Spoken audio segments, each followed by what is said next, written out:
Hello everyone, welcome back. And in this video, I'll show you paano mag-download, mag-install at configure ang Flask, MySQL Server at Apache 2 Web Server sa Ubuntu environment gamit ang VS Code, Remote SSH for connection and management. So, first step natin is i-connect ang Visual Studio Code sa ating Ubuntu server. So, first, open natin si Visual Studio Code sa ating host machine. And then, punta tayo sa extension. Yan. And then, i-type natin si Remote SSH extension and then install. Ayan.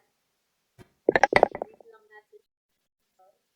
After natin ma-install si Remote SSH, pindutin natin yung icon na ito. And then, connect host. Tapos, mag-add tayo ng USSH host. Ayan. So, lagay lang natin SSH.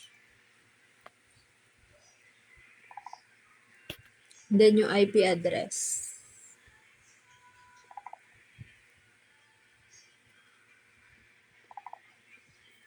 Then, click lang natin yung enter.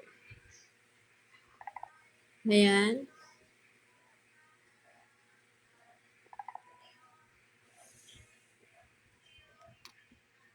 Yan. So, makikita natin, lalabas dito yung host added. So, pindutin natin si connect.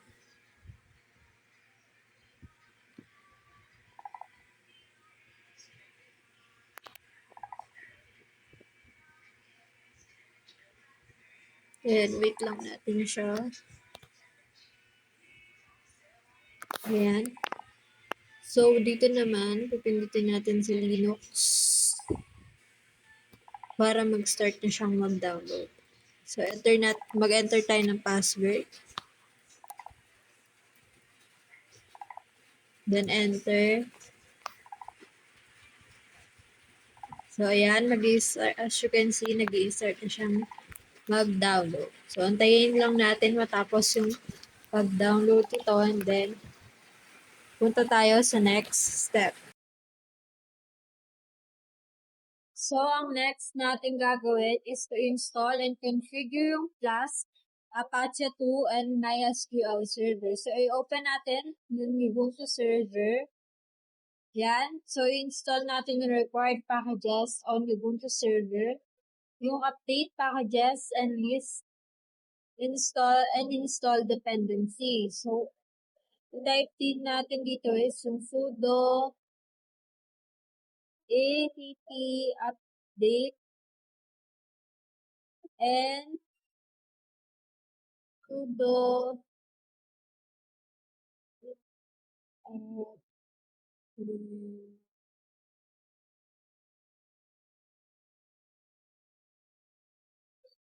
yan. So, wait lang natin sa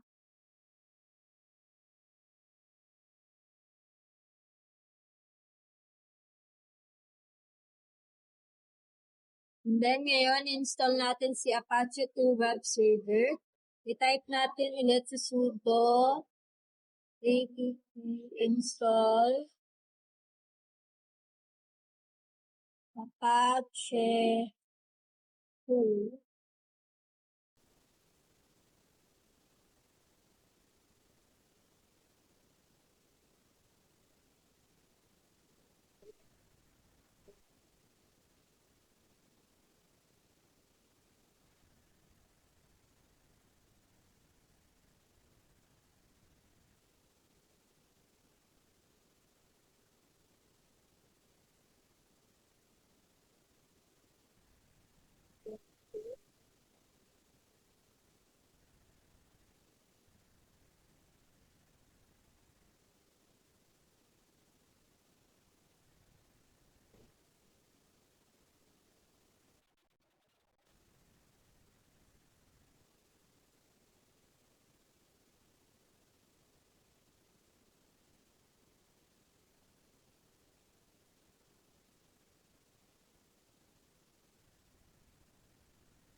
So, ngayon naman is magde-develop tayo at magde-deploy ng sample Flask application.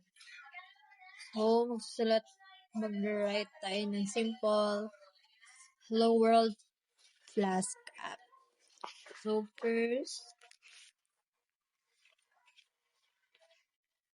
first gawa muna tayo ng file. Here, add tayo ng file. Yeah. Then, isulat na natin yung code. So, from Flask import Flask. Then, magkakreate tayo ng Flask application. App.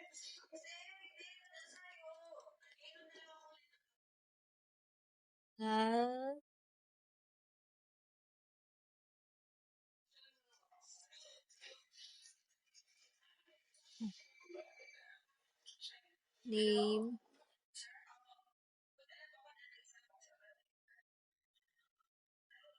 Then next, i-define natin yung route.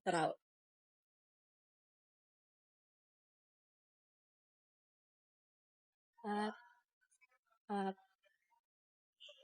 That route.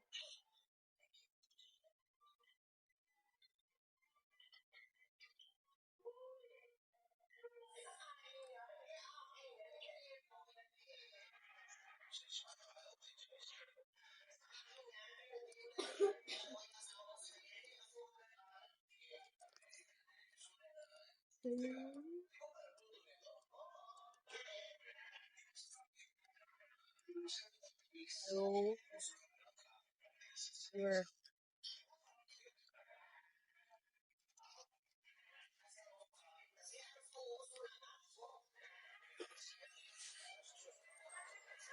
Yung app, if may execute siya properly or directly.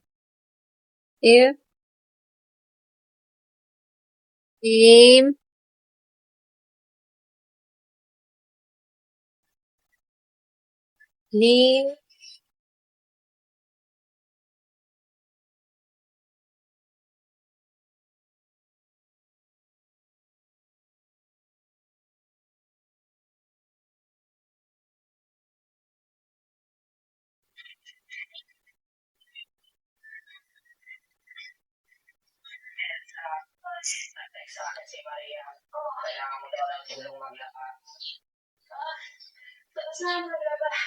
host 0.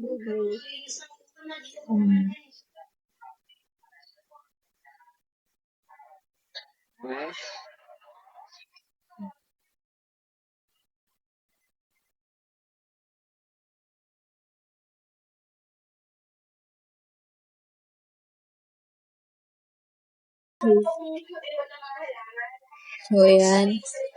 So, here is set up muna natin siya.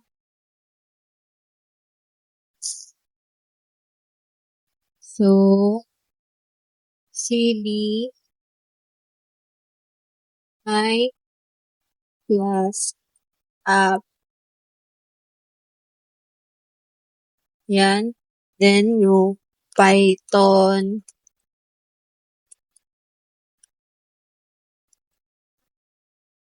Python 3 VNV enter.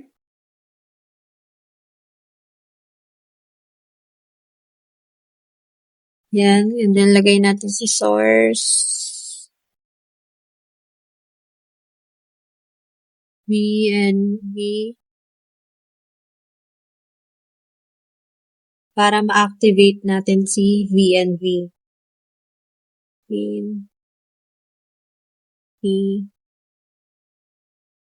So, ayan. Ngayon, i-run na natin itong program natin.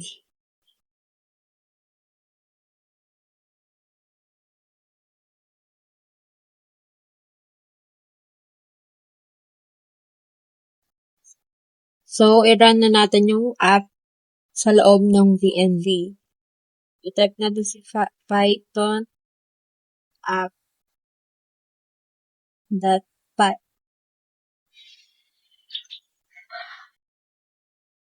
After natin i-activate yung VNV natin, i-install natin si Flash sa loob ng VNV.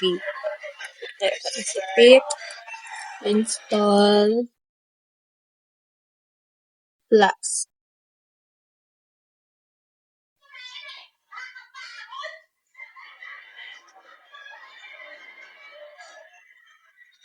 And then, next, quick list, PIP list.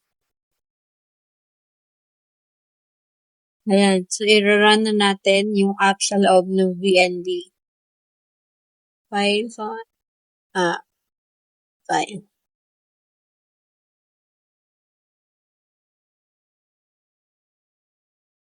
So, ayan.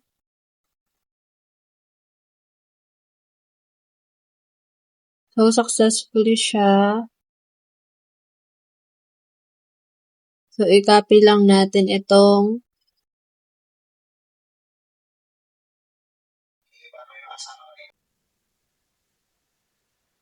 So now, I'll test everything by opening my browser and setting my server's IP address.